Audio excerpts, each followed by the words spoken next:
ವ್ಯಾಸ ಭಾರತದ ಅಭಿನವ ಭಾರತ ಪಾತ್ರಗಳ ನಡೆನುಡಿಯ ಸಮಸ್ಯೆಗಳು. ಎಂದಿನಂತೆ ನಿಮಗೆಲ್ಲರಿಗೂ ಸ್ವಾಗತ ಬಯಸುತ್ತಾ ಕತೆ ಮುಂದುವರಿಸ್ತಾ ಇದ್ದೇನೆ. ತನಗೆ ಮಕ್ಕಳಾಗಲಿಲ್ಲವೆಂದು ಕೊರಗುತ್ತಿದ್ದ ಮಾದ್ರಿ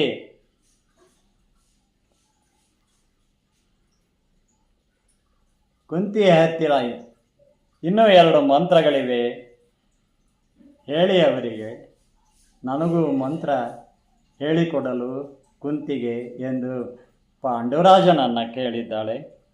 ನಂತರ ಪಾಂಡು,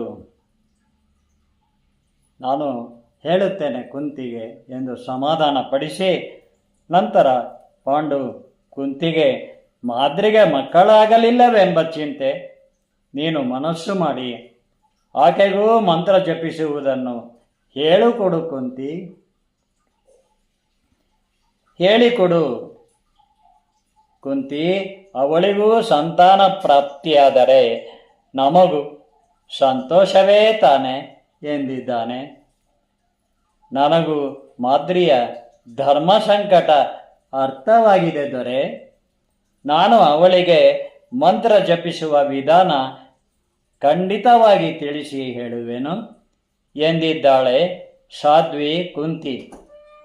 ಅಂತೆಯೇ ಕುಂತಿಯು, ಮಾದ್ರಿ, ನೀನು ನೇಮನಿಷ್ಠೆಯಿಂದ ಒಂದು ಪ್ರಾತಃ ಕಾಲ ನದಿಯಲ್ಲಿ ಮಿಂದು ನೀನು ಇಚ್ಛಿಸಿದ ದೇವತೆಯನ್ನು ಕುರಿತು ಈ ಒಂದು ಮಂತ್ರವನ್ನು ಜಪಿಸಿ ಪ್ರಾರ್ಥಿಸು. ಆ ದೇವತೆಯನ್ನು ನೀನೂ ಮಗುವಿನ ತಾಯಿಯಾಗುವೆ ಎಂದೇ ಆ ಮಂತ್ರ ಜಪಿಸುವ ಕ್ರಮವನ್ನು ಕುಂತಿ ಹೇಳಿಕೊಟ್ಟಿದ್ದಾಳೆ. ಜೀವನದಲ್ಲಿ ಈಗಲೂ ಕೂಡ ಕಲಿಯುಗದಲ್ಲಿ ನನ್ನ ಬಾಲ್ಯ ಸ್ನೇಹಿತ ರಂಗನಾಥ ಶರ್ಮಾ ಅಂತ ವಿದ್ವಾಂಸ, ಆತ ಭದ್ರಾವತಿ ನರಸಿಂಹಸ್ವಾಮಿ ದೇವಾಲಯ, ಹೊಯ್ಸಳರ ಕಾಲದ ಆ ಕಲೆಯಂತೆ ಇದೆ ಅದು, ಆ ದೇವಾಲಯ. ಅದರ ಪ್ರಧಾನ ಅರ್ಚಕನಾಗಿದ್ದಾನೆ ನನ್ನ ಬಾಲ್ಯ ಸ್ನೇಹಿತ ರಂಗನಾಥ ಶರ್ಮಾ. ಆತ ನಾವಲ್ಲಿಗೆ ಕುಟುಂಬ ಸಮೇತ ನರಸಿಂಹಸ್ವಾಮಿಯ ದರ್ಶನಕ್ಕೆ ಹೋದಾಗ ಆತ ಅಲ್ಲಿ ದಂಪತಿಗಳಿಗೆ ಮಂತ್ರೋಪದೇಶ ಮಾಡ್ತಾಯಿದ್ದ. ಏನಿದು ಅಂತ ಕೇಳಿದಾಗ, ಮಕ್ಕಳಾಗದೇ ಇದ್ದವರಿಗೆ, ಆ ದಂಪತಿಗಳಿಗೆ ನಾನು ಮಂತ್ರೋಪದೇಶ ಮಾಡ್ತೀನಿ ಅಂತ ಹೇಳ್ದ. ಭಾಳ ಸಂತೋಷವಾಯಿತು ಕೇಳಿ. ಯಾರಿಗೆ ಮಾಡೋದು? ಮದುವೆ ಆದವರಿಗೆ. ಇಲ್ಲೇನಾಗ್ತದೆ, ದುರ್ವಾಸ ಮುನಿ ಮದುವೆಯಾಗದ ಕನ್ಯೆ ಕುಂತಿಗೆ ಮಂತ್ರೋಪದೇಶ ಮಾಡಿ ಪರಿತಪಿಸ್ತಾನೆ.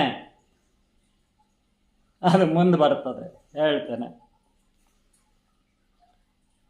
ನಂತರ ಪಾಂಡು ಕುಂತಿಗೆ, ಮಾದ್ರಿಗೆ ಮಕ್ಕಳಾಗಲಿಲ್ಲವೆಂಬ ಚಿಂತೆ ನೀನು ಮನಸ್ಸು ಮಾಡು, ಆಕೆಗೂ ಮಂತ್ರ ಜಪಿಸುವುದನ್ನು ಹೇಳಿಕೊಡು ಕುಂತಿ, ಅವಳಿಗೂ ಸಂತಾನ ಪ್ರಾಪ್ತಿಯಾದರೆ ನಮಗೂ ಸಂತೋಷ ತಾನೆ ಎಂದಿದ್ದಾನೆ. ನನಗೂ ಮಾದ್ರಿಯ ಧರ್ಮ ಸಂಕಟ ಅರ್ಥವಾಗಿದೆ ದೊರೆ, ನಾನು ಅವಳಿಗೆ ಮಂತ್ರ ಜಪಿಸುವ ವಿಧಾನ ಖಂಡಿತ ತಿಳಿಸಿ ಹೇಳುವೆನು ಎಂದಿದ್ದಾಳೆ ಸಾಧ್ವಿ ಕುಂತಿ. ಅಂತೆಯೇ ಕುಂತಿಯು, ಮಾದ್ರಿ, ನೀನು ನೇಮನಿಷ್ಠೆಯಿಂದ ಒಂದು ಪ್ರಾತಃ ಕಾಲ ನದಿಯಲ್ಲಿ ಮಿಂದು ನೀನು ಇಚ್ಛಿಸಿದ ದೇವತೆಯನ್ನು ಕುರಿತು ಈ ಒಂದು ಮಂತ್ರವನ್ನು ಜಪಿಸು, ಪ್ರಾರ್ಥಿಸು. ಆ ದೇವತೆಯನ್ನು ಕುರಿತು ನಿನಗೂ ಮಕ್ಕಳಾಗುತ್ತದೆ, ಒಂದು ಮಗು ಆಗುತ್ತದೆ ಎಂದು ಹೇಳ್ತಾಳೆ ಎಂದೇ ಆ ಮಂತ್ರ ಜಪಿಸುವ ಕ್ರಮವನ್ನು ಹೇಳಿದ್ದಾಳೆ. ಅವಳ ಹತ್ರ ಇದ್ದಿದ್ದು 4 ಮಂತ್ರ, 3 ಮಂತ್ರ ಆಗೋಗಿದೆ. ಇದೊಂದು ಮಂತ್ರ. ಒಂದು ಮಂತ್ರ ದೂರ್ವಾಸ ಮಹರ್ಷಿ 5 ಮಂತ್ರ ಕೊಟ್ಟಾಗಲೇ ಒಂದು ದೂರ್ವಾಸ ಮಹರ್ಷಿ ಆಗಲೇ ಸೂರ್ಯನನ್ನು ಜಪಿಸಿ ಒಂದು ಮಂತ್ರ ಕರ್ಣನಿಗೆ ಜನ್ಮ ಕೊಟ್ಟಿದ್ದಾಳೆ. ಅದು ಮುಂದೆ ಬರ್ತದೆ, ಅದು ಇಲ್ಲಿ ಹೇಳಿಲ್ಲ, ನಾನು ನಿಮಗೆ ಹೇಳಿದ್ದೇನೆ, ಮುಂದೆ ಹೇಳ್ತೇನೆ ಇನ್ನು ವಿವರವಾಗಿ. ಅವಳಿಗೂ ಸಂತಾನ ಪ್ರಾಪ್ತಿಯಾದರೆ, ನಾನು ಕನ್ಯೆ ಆದಾಗ ಒಂದು ಮಂತ್ರ ಜಪಿಸಿಬಿಟ್ಟಿದ್ದೀನಿ ಅಂತ ಹೇಳಕ್ಕೆ ಸಾಧ್ಯ ಇಲ್ಲ. ಹಾಗಾಗಿ ಅಂತೆಯೇ ಕುಂತಿಯು, ಮಾದ್ರಿ, ನೀನು ನೇಮ ನಿಷ್ಠೆಯಿಂದ ಒಂದು ಪ್ರಾತಃ ಕಾಲ ನದಿಯಲ್ಲಿ ಮಿಂದು ನೀನು ಇಚ್ಛಿಸಿದ ದೇವತೆಯನ್ನು ಕುರಿತು ಈ ಒಂದು ಮಂತ್ರವನ್ನು ಜಪಿಸಿ ಪ್ರಾರ್ಥಿಸು, ನೀನು ಮಗುವಿನ ತಾಯಿಯಾಗುವೆ ಎಂದೇ ಆ ಮಂತ್ರ ಜಪಿಸುವ ಕ್ರಮವನ್ನು ಹೇಳಿಕೊಟ್ಟಿದ್ದಾಳೆ. ಮಾದ್ರಿಯು ನೇಮನಿಷ್ಠೆಯಲ್ಲಿ ಇರುತ್ತಾ ಸರ್ವೇಶ್ವರನ ಪ್ರೇರಣೆಯೋ ಎಂಬಂತೆ ಭೂಜಲ ಅಧಿದೇವತೆಗಳಾದ ಅಶ್ವಿನಿ ದೇವತೆಗಳನ್ನು ಕುರಿತು ಪ್ರಾರ್ಥಿಸಿದ್ದಾಳೆ. ಆ ರಾತ್ರಿ ಪಾಂಡುವಿನೊಡನೆ ಕೂಡಿ ಅವನ ಕ್ಷೇತ್ರದಲ್ಲೇ ಆಕೆಯು ಗರ್ಭಧರಿಸಿ 9 ತಿಂಗಳುಗಳು ತುಂಬಲು ಅವಳು ಮಕ್ಕಳನ್ನು ಹೆತ್ತಿದ್ದಾಳೆ. ಅವಳಿ ಮಕ್ಕಳನ್ನು, ಅವಳಿ ಜವಳಿ ಮಕ್ಕಳನ್ನು. ಅವರೇ ನಕುಲ ಸಹದೇವರು. ನಕುಲನು 3/2 ಭಾಗ ನಳನಳಿಸುವ ನೀರಿನಂತೆಯೇ, ಸಹದೇವನು ಆ ಭಾಗದ ಭೂಮಿಯ ಪಡಿಯಚ್ಚಿನಂತೆಯೇ ಪ್ರತಿರೂಪವಾಗಿ ಅವಳಿಗಳಾಗಿದ್ದಾರೆ. ಎಲ್ಲ ಅವನ ಕೃಪೆ. ಹೀಗೆ ನಕುಲನು ಭೂಮಿಯ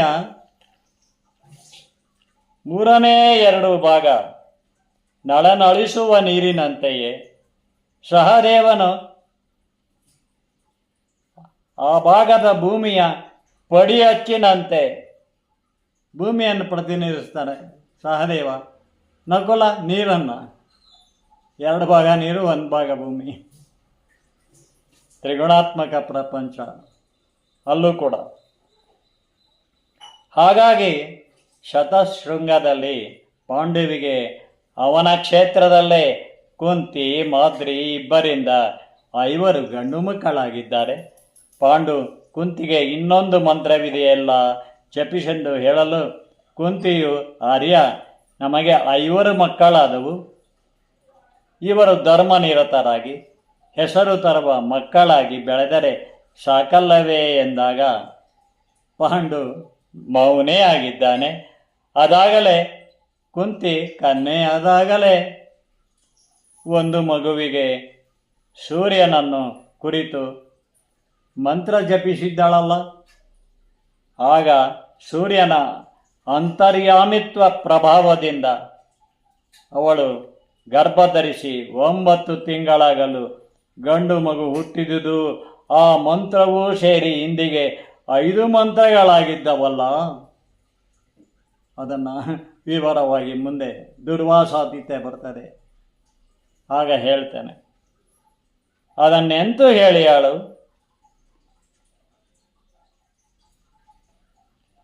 ವಸಂತ ಋತು ಬಂದಿತು. ಶತಶೃಂಗದಲ್ಲಿ ಗಿಡ ಮರಗಳು ಚಿಗುರಿವೆ. ಹಸಿರೆಲೆಗಳು ಗಾಳಿಯಲ್ಲಿ ತೂಗಿ ತೂಗಿ ತಂಪೆರೆಯುತ್ತಿವೆ. ಅದೊಂದು ಸಂಜೆ ಪಾಂಡು ತಮ್ಮ ಬಿಡಾರದ ಹತ್ತಿರ ಹೂಗಿಡಗಳ ಮರಗಳ ಉದ್ಯಾನದಲ್ಲಿ ಮಾದ್ರಿಯೊಂದಿಗೆ ವಿಹರಿಸುತ್ತಿರಲು ತುಸು ದೂರದಲ್ಲಿ 5 ವರ್ಷದ ಮಗು ಯುಧಿಷ್ಠಿರನು ಅವನ 4 ತಮ್ಮಂದಿರು ಓಡುತ್ತಾ ಎಡವಿ ಬಿದ್ದೇಳುತ್ತಾ ಕುಂತಿಯೊಂದಿಗೆ ಆಟವಾಡುತ್ತಿರೇ. ಅದನ್ನು ನಡುಬಳುಕಿಸಿ ಕುಲು ಕುಲು ನಗುತ್ತಾ ನೋಡುತ್ತಲಿದ್ದ ಸುಂದರ ನಯನೆ ಸುಪುಷ್ಟಾಂಗನೆ ಮಾದ್ರಿಯನ್ನೇ ನಿಟ್ಟಿಸುತ್ತಿದ್ದಂತೆ ಕಾಮೋದ್ರಿಕ್ತನಾಗಿದ್ದಾನೆ.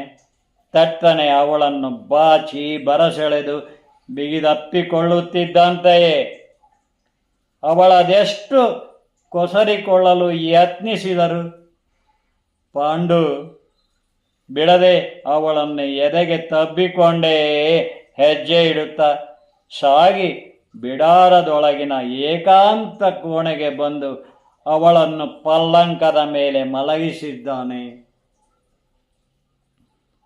ಸನ್ಯಾಸಿಗೆ ಯಮನಿಯಮಗಳಾದರೆ ಸಂಸಾರಿಗೆ ಸಮಯದ ಶಿಷ್ಟಾಚಾರಗಳು ಇರುತ್ತವೆ. ಗಂಡನು ಎಷ್ಟೇ ಸಂಯಮಿಯಾದರೂ ಅವನಿಗೆ ಸುಂದರಿ ಸತಿ ಇರುವಾಗ ಏರು ಯೌವನದಲ್ಲೇ ಅವಳ ದೈಹಿಕ ಸುಖವನ್ನು ತ್ಯಜಿಸಿ ದೂರವಿರುವುದೆಂದರೆ ಅದು ಅವನಿಗೆ ಕಠಿಣ ಶಿಕ್ಷೆಯೇ. ಆದರೆ ಸನ್ಯಾಸಿಯು ಒಂದೊಮ್ಮೆ ಸುಂದರಿಯೊಬ್ಬಳ ಸೆಳೆತಕ್ಕೆ ಮೋಹ ಪರವಶನಾಗದಿರಲಾರ. ರಾಜ ಸುಖಭೋಗಗಳಲ್ಲಿದ್ದ ಪಾಂಡುವಿಗೆ ಉಕ್ಕುವ ಯೌವನ ಭರದಲ್ಲಿ ಇಂದ್ರಿಯ ನಿಗ್ರಹಿಸುವ ಕಟ್ಟುಪಾಡುಗಳು ಅಸಹನೀಯವೇ. ಅವನಿಗೆ ಮುಂದಿರುವ ಸಾವಿನ ವಿಪತ್ತನ್ನು ಮರೆಯುವ ಹಾಗೆ ವಿಧಿ ಮಂಕು ಕವಿಸುತ್ತದೆ. ಹಾಗಾಗಿ ಪಾಂಡು ಮಾದ್ರಿಯನ್ನು ಬರಸೆಳೆದು ಮೈಥುನ ಕ್ರಿಯೆಗೆ ಒತ್ತಾಯಿಸಿದಾಗ ಅವಳೆಷ್ಟೇ ಬಿಡಿಸಿಕೊಳ್ಳಲು ಯತ್ನಿಸಿದರು ತನ್ನ ಬಾಹುಬಲ ಬಂಧನದಲ್ಲಿ ಮೈಗೆ ಮೈ ಹೊಸೆದುಕೊಂಡು ರತಿಕ್ರಿಯೆಯಲ್ಲಿ ಇಹವನ್ನೇ ಮರೆತಿದ್ದಾನೆ. ಏನಾಗಬಾರದಿತ್ತೋ ಅದಾಗಿ ಪಾಂಡು ವೀರ್ಯಸ್ಖಲನವಾಗುತ್ತಿದ್ದಂತೆಯೇ ಬಿಡಿಸಿಕೊಂಡು ಮಾದ್ರಿಯ ಮಗ್ಗುಲಿಗೆ ಹೊರಳಿ ಕೊನೆಯುಸಿರೆಳೆದಿದ್ದಾನೆ. ಮಾದ್ರಿಯು ಗಾಬರಿಯಿಂದ ಅವನ ದೇಹವನ್ನು ಅಲುಗಿಸಿ ಎದೆಗುದ್ದಿ ಗುದ್ದಿ ಎಚ್ಚರಿಸಲೆತ್ನಿಸುತ್ತಿದ್ದರೂ ಅವನನ್ನು ಉಳಿಸಿಕೊಳ್ಳಲಾಗಲಿಲ್ಲ. ಅವಳ ಕಣ್ಣುಗಳು ತುಂಬಿ ನೀರಿನ ಕೊಳಗಳಾಗಿವೆ. ಸೀರೆ ಸರಿಪಡಿಸಿಕೊಂಡು ಲಘುಬುಗನೆ ಹೊರಬಂದವಳೇ ಕುಂತಿ ಎಂದು ಚೀರಿದ್ದಾಳೆ. ಕುಂತಿ ಗಾಬರಿಯಿಂದ ಬಂದು ನೋಡಿದವಳು ವಸ್ತು ಸ್ಥಿತಿಯನ್ನರಿತು ದಿಗ್ಮೂಢಳಾಗಿದ್ದಾಳೆ. ಮಾದ್ರಿಯೊಂದಿಗೆ ತಾನು ಪಾಂಡುವಿನ ಪಾರ್ಥಿವ ಶರೀರ ತಬ್ಬಿಕೊಂಡು ಕಣ್ಣೀರಾಗಿದ್ದಾಳೆ ಕುಂತಿ.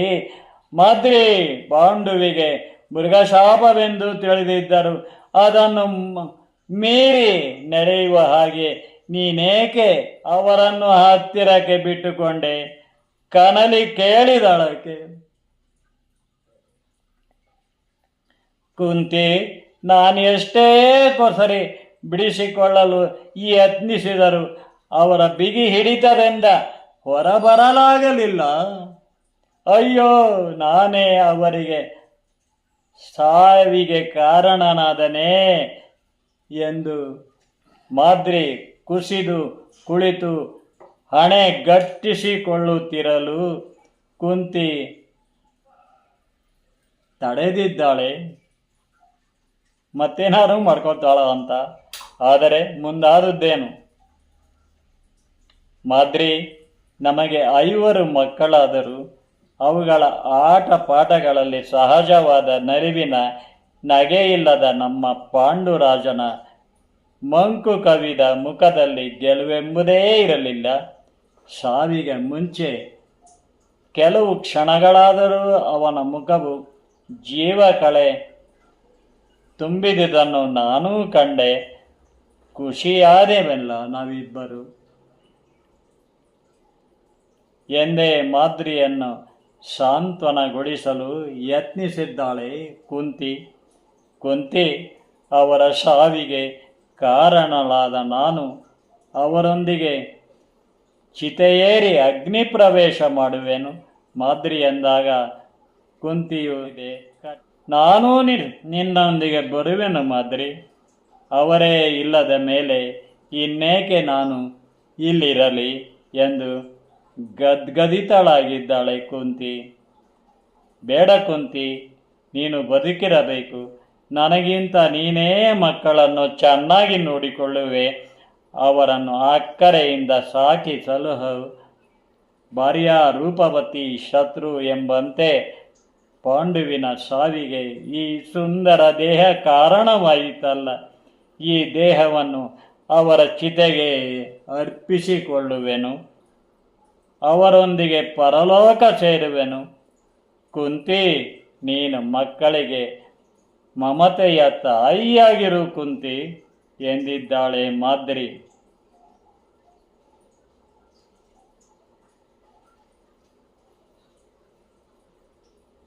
ಮುಂದಿನ ವಿಡಿಯೋದಲ್ಲಿ ಕಥೆಯನ್ನು ಮುಂದುವರಿಸ್ತಾ ಇದ್ದೇನೆ. ಖಂಡಿತ ಅಲ್ಲ, ಇದೆಲ್ಲದಕ್ಕೂ ಮೀರಿ ಬರೆಯುವಾಗ ಅವನ ಪ್ರೇರಣೆ ಆಗ್ತದಲ್ಲ, ವಾಕ್ಯಗಳ ಜೋಡಣೆ, ಹೇಳುವ ಕಲೆ, ಆಯಾ ಧ್ವನಿಯಲ್ಲಿ ಸಂಭಾಷಣೆ. ಮಾಸ್ತಿ ವೆಂಕಟೇಶ್ ಅಯ್ಯಂಗಾರ್ ಹೇಳ್ತಾರೆ, ಅವರು ಅಷ್ಟೇ, ಪ್ರಯತ್ನ ನಮ್ಮದು.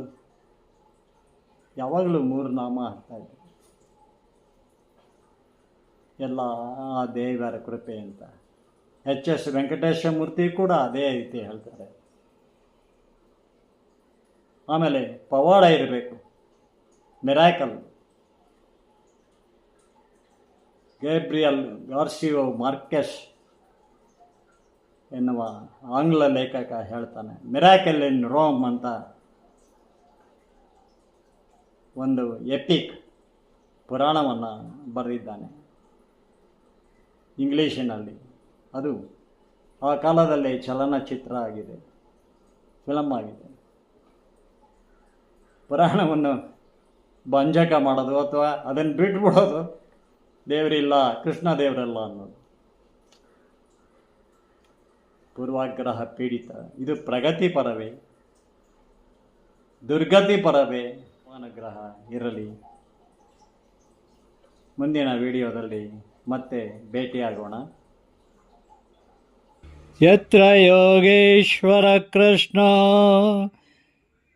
ಯತ್ರ ಪಾರ್ಥೋ ಧನುರ್ಧರಃ ತತ್ರ ಶ್ರೀರ್ವಿಜಯೋ ಭೂತುರ್ಧ್ರುವ ನೀತಿರ್ಮತಿರ್ಮಮ.